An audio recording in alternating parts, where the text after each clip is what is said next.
Avec quelques éléments sur la structure du territoire qui peut expliquer en partie les difficultés qu'on a d'organiser, disons, une nouvelle forme de gouvernement. Là, vous avez la carte des densités. Densité humaine, c'est le cumul sur un territoire des habitants et des emplois.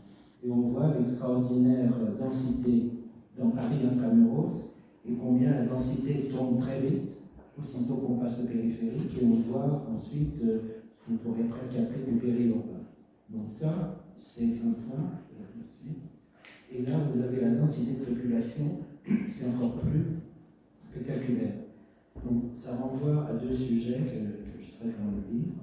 D'une part, la question du logement dans Paris intramuros, avec ces enjeux évidemment sociaux qui ont été développés, mais aussi avec une question encore plus basique. C'est que dans Paris, il n'y a plus de place pour construire. Donc on arrive à la fin d'un cycle de ce qu'a été l'aménagement de Paris intramuros. D'autre part, ça pose la question évidemment de ce qui vient d'être évoqué, de l'accès ou du maintien des catégories populaires dans Paris intramuros, dans une ville construite, et on arrive un peu au bout de ce que les projets d'aménagement peuvent apporter, sans compter les derniers éléments qui sont disons, des questions liées à l'environnement et autres, qui font notamment le groupe des écolos à Paris à empêcher la construction de nouveaux programmes ou à contribuer à diminuer le nombre au titre de la surdensité. Mais donc là, on voit bien la différence. Ça pose aussi, ça illustre un autre débat que les politiques ont eu au cours des années, disons 2000, sur la question métropolitaine, où commence et où finit la métropole.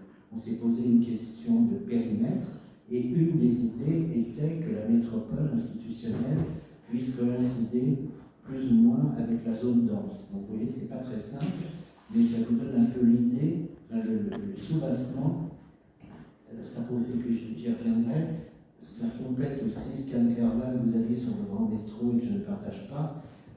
Ça n'est pas qu'une machine à ségrégation.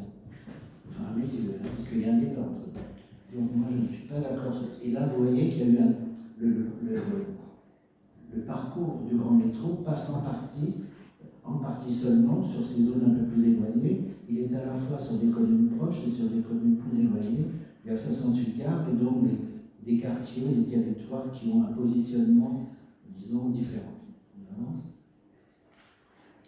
Là, vous avez le périmètre de la métropole du Grand Paris. Alors, tout à l'heure, quand on a, juste titre, quand on a dit Grand Paris, on a tout de suite évoqué le métro. Alors, je ne sais pas combien d'entre vous savent